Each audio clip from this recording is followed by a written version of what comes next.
Hello and welcome to the Church Society podcast. I'm Ros Clark, I'm the Associate Director of Church Society and I'm your host here on these podcasts. This week I'm delighted to be joined by Kirsty Burkett once again. Kirsty's still doing some work for us as our theological consultant here at Church Society, particularly helping us as we respond to the Living in Love and Faith resources that were published a few weeks ago. And Amanda Robbie, who's been a regular on the podcast since its beginning. Amanda, you'll know if you've been watching before, is a vicar's wife in West Bromwich. She's a member of Church Society Council, but she's also involved in the CEEC. Amanda, I wonder if you could just begin by telling us what CEC is, what they do and how you are involved in it. Okay, so CEC is the Church of England Evangelical Council, and it was founded some time ago by John Stott as a organisation to bring together, particularly linking diocesan evangelical fellowships, and it also in its current constitution links together evangelical organisations like Church Society, New Wine, evangelical mission agencies, lots of different bodies who send representatives to an annual meeting to make some policy decisions about things that evangelicals would like to see worked on. And they're have been worked on historically by the working group of which I am a member. So I became elected. I'm an elected member from our area, and then I've been involved in the working group, which has produced various resources, made various decisions over the last, I've been doing it, 5 years maybe. Yeah. Great. So you're not there officially as our Church Society representative.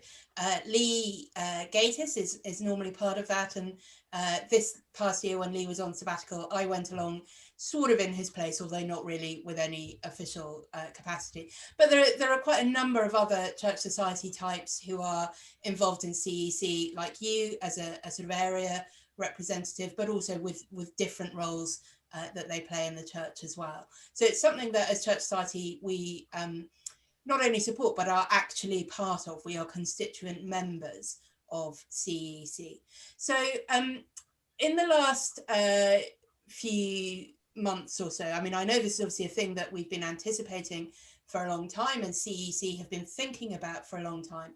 Just give us an idea of what CEC have been doing to prepare for and respond to the Living in Love and Faith material, Amanda. So there's a few things. We have got our own theological consultant, Martin Davey, who is preparing with Peter Walker some theological responses. So there's that. Martin often does work for CEC and does various theological things. But more especially, there has been a film produced under our banner, which has been out freely available on YouTube since mid-November, called The Beautiful Story. And that has been the major thing, I guess, that has been noticeable this year. Yeah, so Beautiful Story. So I was invited to be part of the filming for that over the summer. And if you've watched it, I mean, I sort of skimmed through those bits, but there are bits where I'm there hiding the fact that I spilled my tea all down my jumper on the day of filming and, you know, trying to act all nonchalant at the point where, so it was Vaughan Roberts, who was the other side of the camera asking the questions. And at one point I'd answered the question and he looked at me and said, Ros, that was great. Now can you do it again without saying the word gospel? And honestly, it was like being on Just a Minute. It was... It was so hard. So I think we gave up on that idea and I was allowed to use whatever words I needed to use. But one of the things that was exciting about The Beautiful Story and the fact that CEC produced it, rather than say Church Society, was just the wide range of people that were involved. Is that representative of CEC as an organisation? Yes, absolutely. So we had people from all brands of Orthodox evangelicalism, complementarians, egalitarians, ordained women, a real mix of people, sort of ordinands and clergy, laity.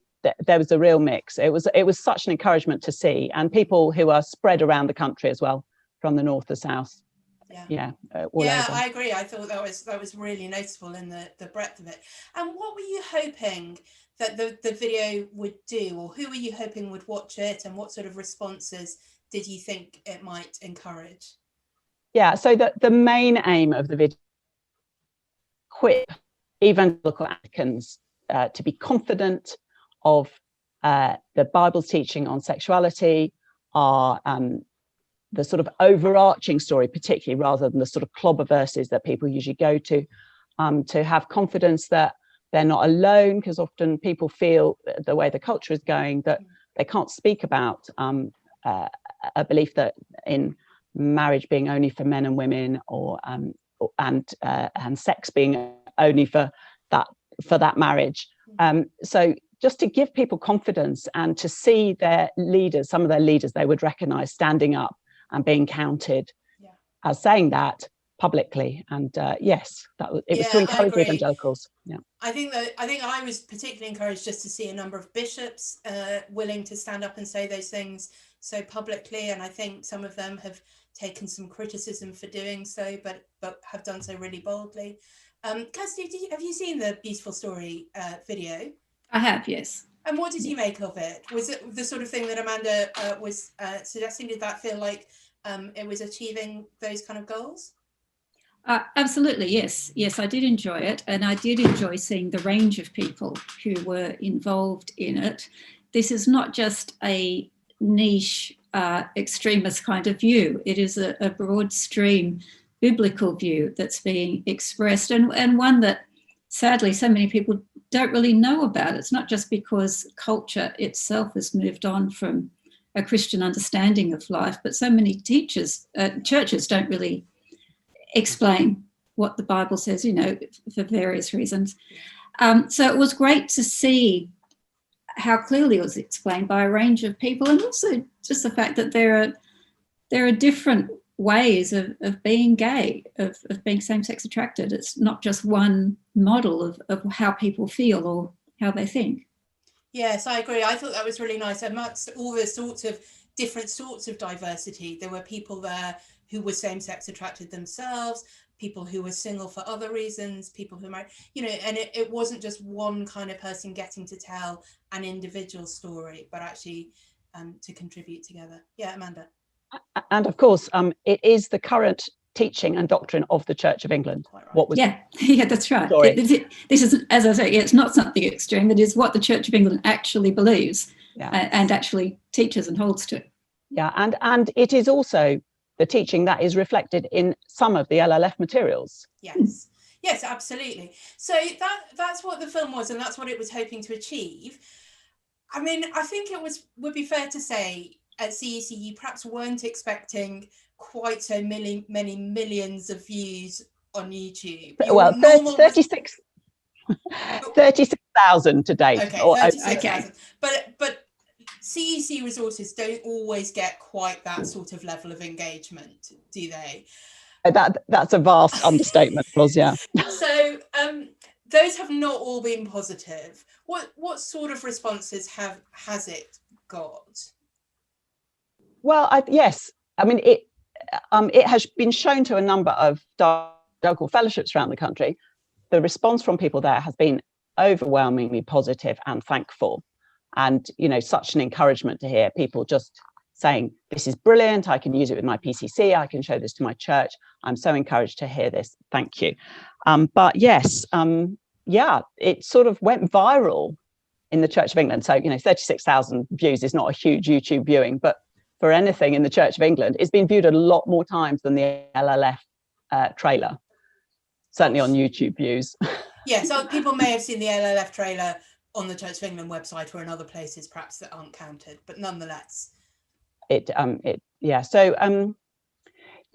I think there was a sort of lot of shock that it was that presentation of a view on marriage which people disagree with, I guess, and a sort of disappointment that it was so well done. I don't know if people were disappointed it was well done, but I think there was a shock that something had been organised by CEC, because quite often we've put written materials out on the website. People haven't really used them. They've not been visible, but to I guess a younger generation, a more visual generation, that it was much more visible.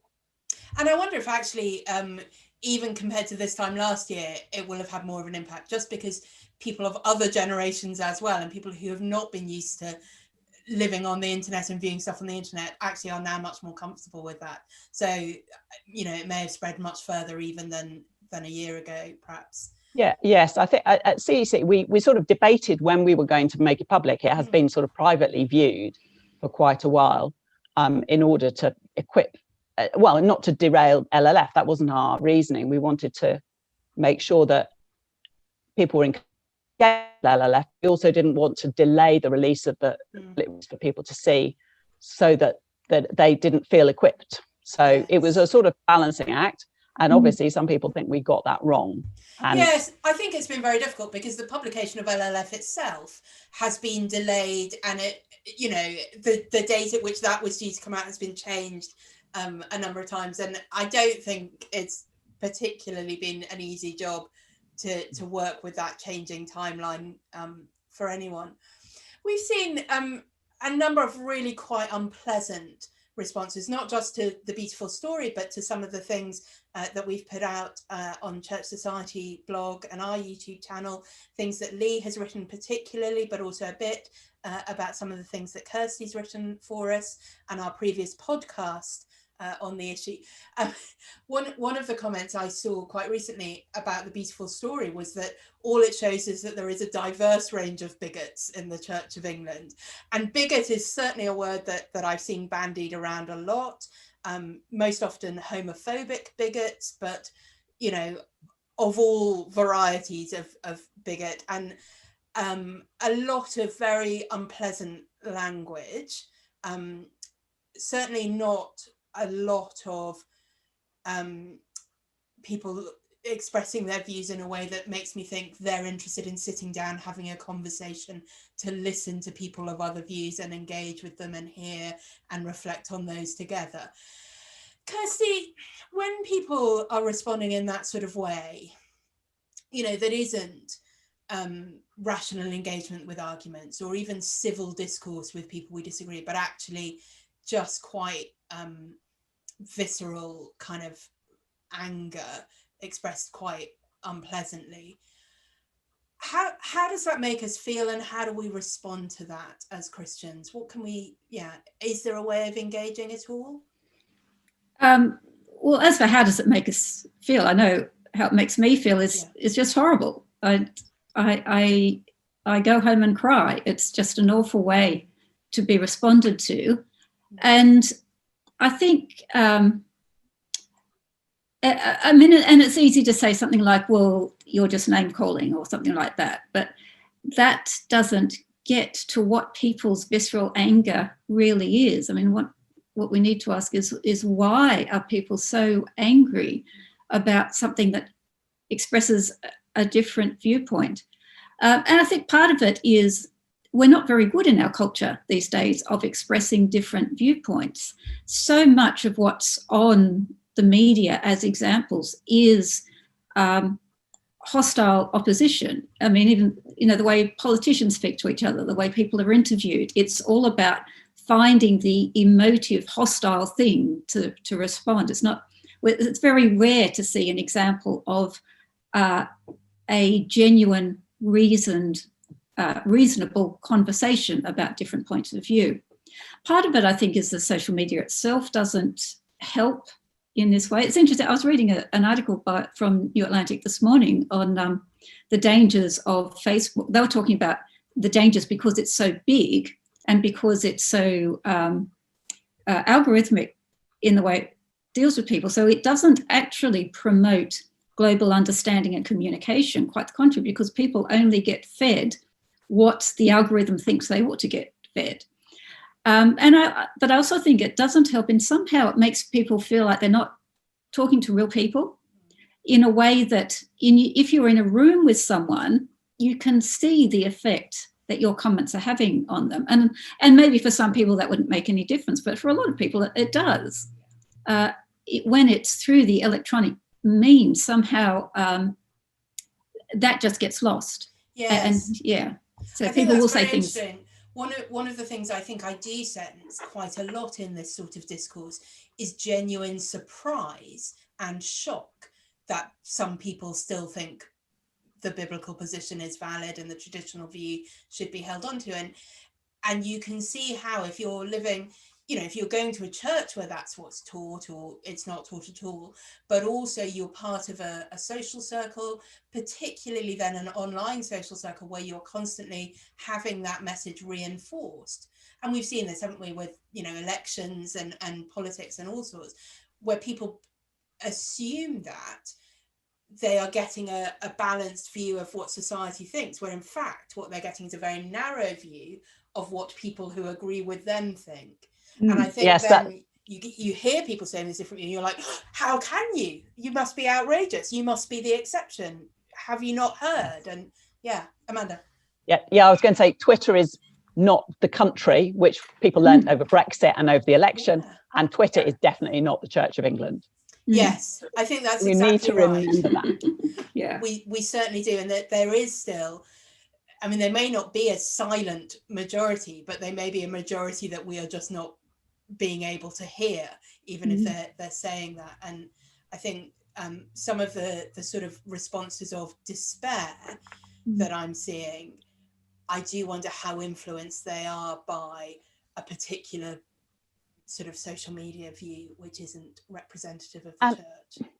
The other thing is, I was saying earlier, that I think it's about where you see your identity as well. So if your identity is bound up in your sexual identity, and this is the whole thing now, the identity politics, the whole thing, and you find that's different to other people who are Christians, whose identity isn't necessarily bound up with how they see themselves as sexual beings primarily.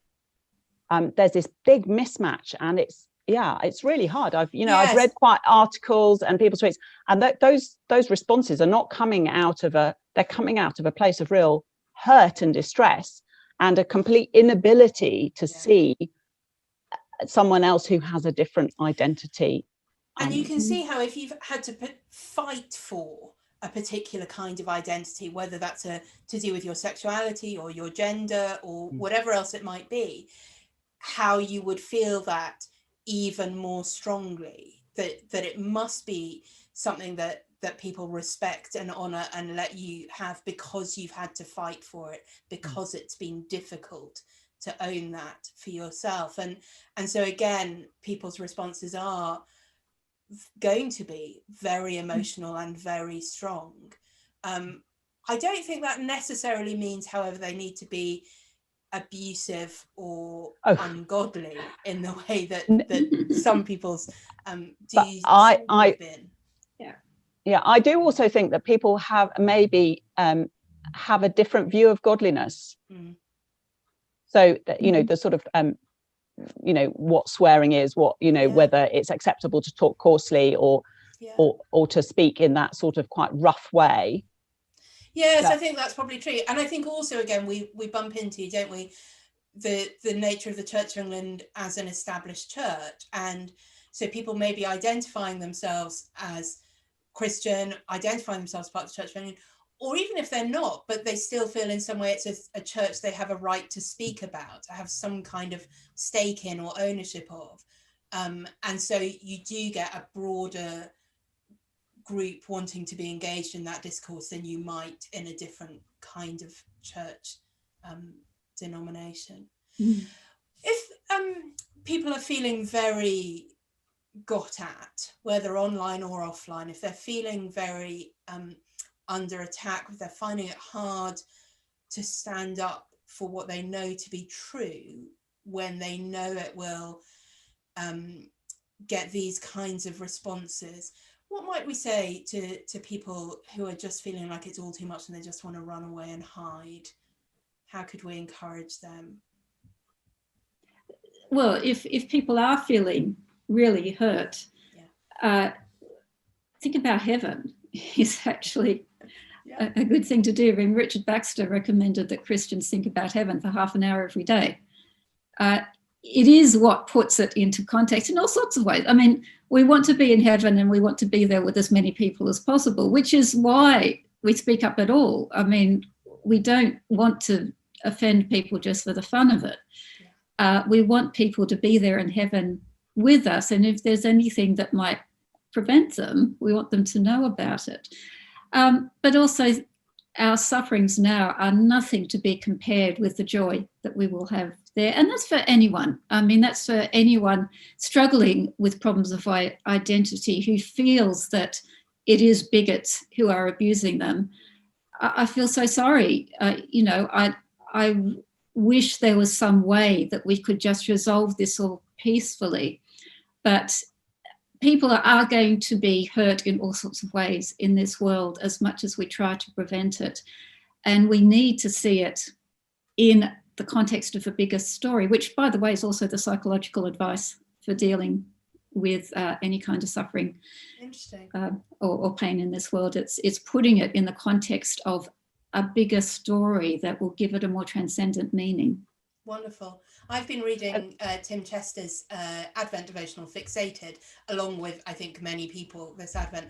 And I've really enjoyed that because it is fixing our eyes on Jesus. And every day you just get him drawing out a different aspect of who Christ is from the first few chapters of the book of Hebrews. And that reminder, whatever you're feeling, if you're feeling fragile one day or scared another day or whatever it is, fix your eyes on Jesus. And I found that helpful. Amanda, are you going to say something? I was going to say something much more practical. Is if you are feeling really overwhelmed, you can come off Twitter for the rest yes. after Christmas. Totally. That's fine. You don't have Yes. to engage. It's much less likely that you're going to be dealing with it, at your front door or in your church, in your community, than really online. Helpful. So if online is too much, shut it down, or stop the alerts from that Facebook group that you're in.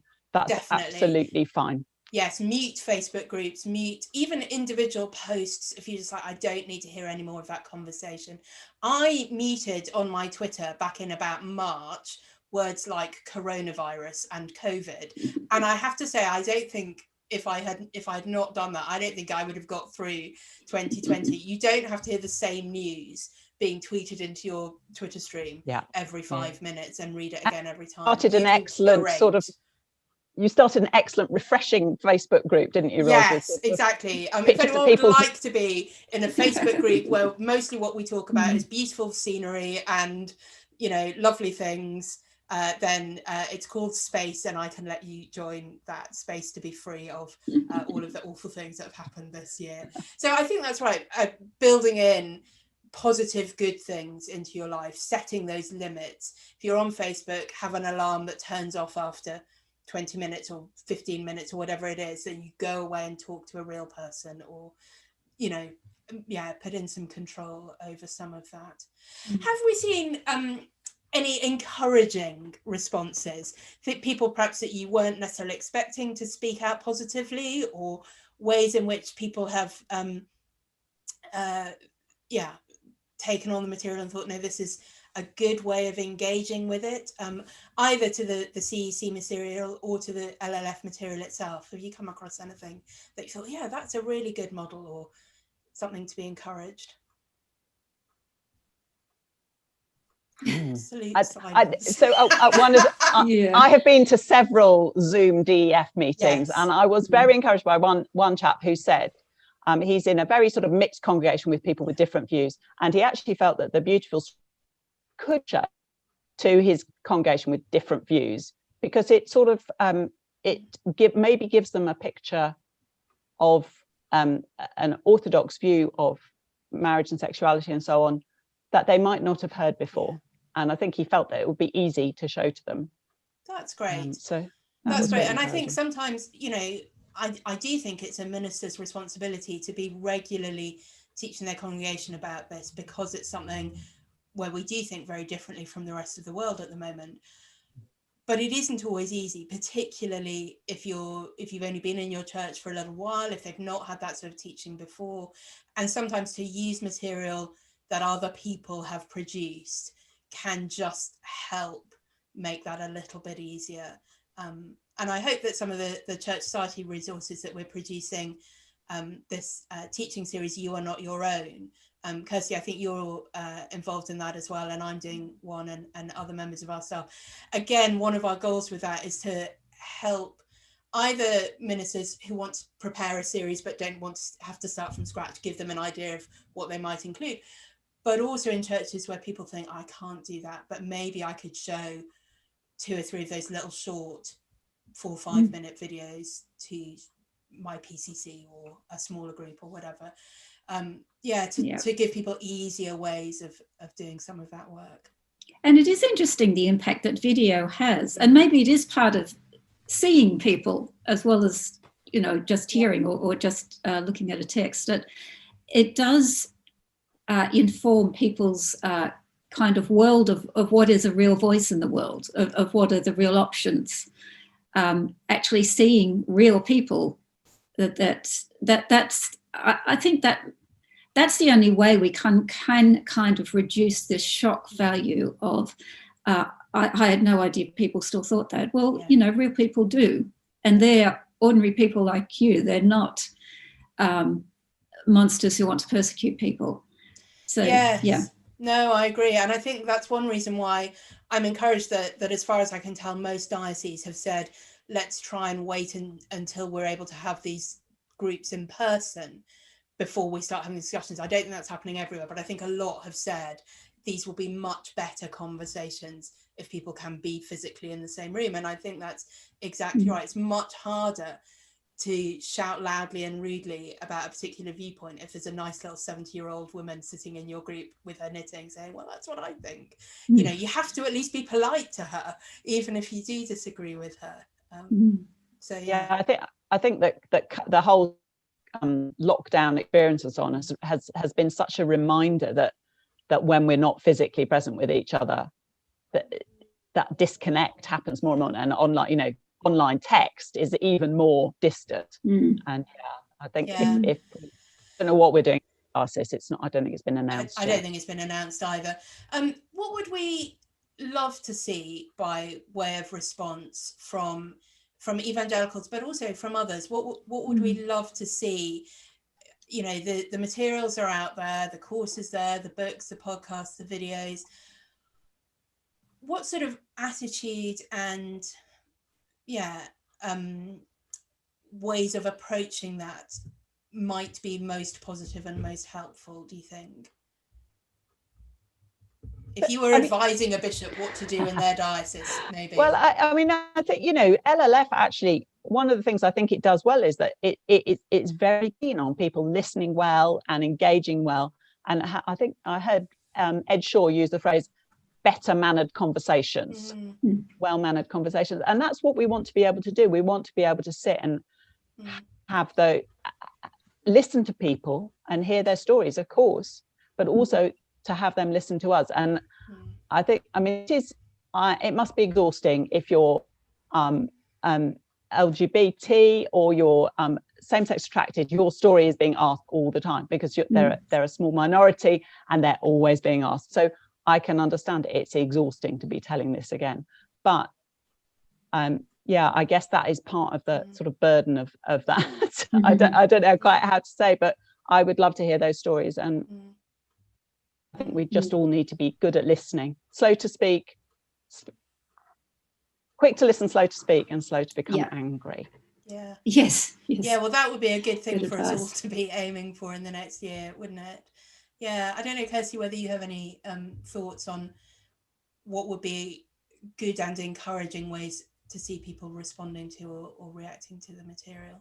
I think getting to talk to people and in relatively small groups so that you can actually be listening to and responding to a person that you can get to know a little bit. I mean, Christianity is a very personal religion. It's about relationships, and that's what we want to promote. Yes, absolutely. We want to be part of that family, even when, you know, families are hard quite a lot of the time, aren't they? And I think it's good for us to think about, you know, I talked earlier a little bit about the kind of shock some people were having that people thought the same way that we do. But I think also there will be evangelicals who've been in good evangelical churches all their life, who may never have sat down and listened to somebody who is same-sex attracted, or who is in a same-sex relationship, or who is transgender, talk about their story and their faith. And I think it's really easy for us to characterize those people as, you know, in a particular sort of belligerent kind of way. But I think it's important for us to hear that they are real people. And to hear people say, look, I didn't choose to be like this.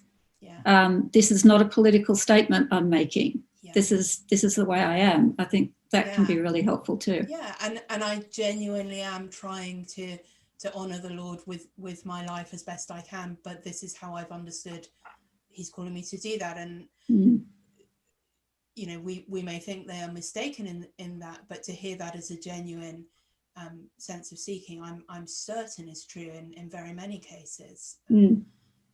So yeah, I think it is important for us to be hearers and learners in that as much as speakers and sharers. One other big thing that is going to happen next year, not just as part of this process, but in a related sort of way, is that there will be the delayed General Synod elections. So they were due to happen in 2020. They were delayed because of coronavirus, but they will be happening in 2021. CEC, I know, had produced a lot of very helpful resources a year or so ago. Are those resources in the dark still ages, there? And what, just tell us how people could get involved in that process. Okay, there's a website. If you go to the main cec.info I will website, put the website link in. Yeah, the website. So there's a website about General Synod. We can give you all sorts of help. That all the DEFs are, you know, ready to help people to stand. Please stand. And make sure there are plenty of people standing. Offer yourselves to serve the Church of England, and to equip the Church to reach England for the glory of God. You know, you know, General Synod could make some really strategic decisions to enable evangelists to. There's going to be a lot of big decisions, aren't there? And one of the things we're seeing all over the country from dioceses is the financial situation suddenly looking pretty chaotic, and I imagine the same is sort of true in Central Church, and General Synod are going to have a really significant role in thinking about how the Church responds to that and deploys resources. If you're somebody who thinks there's no way I could possibly stand for General Synod for all sorts of really good and valid reasons, is there anything else they could usefully do to be involved in that process? So if your church doesn't have any deanery synod reps, which should have been elected by now, but if your church has just said, oh, we won't bother with deanery synod, just volunteer, because you will be, if you're laity, you will be an elector for deanery synod. If you are clergy, make sure that your deanery synod reps vote come the General Synod elections. They're very low voter turnout for those elections, so you have an opportunity to really make a difference. Pray for everyone being elected. See if you can serve your DF in some ways. There are various groups in DFs helping to get that organised. Brilliant. If you don't know who to contact about a DEF in your diocese, that's on the CEC website, isn't it? Yeah, you can mail us straight through the CEC website, and the secretary will efficiently email you back and put you in touch with the right person. Great. And DEFs are made up of clergy as well as laity. Anyone who's interested can be involved, and ours only recently got going again a couple of years ago, but it's been such an encouraging time. We had a meeting a few weeks ago on Zoom with like 50 or 60 people there, I think, weren't there, Amanda? It was really exciting to see.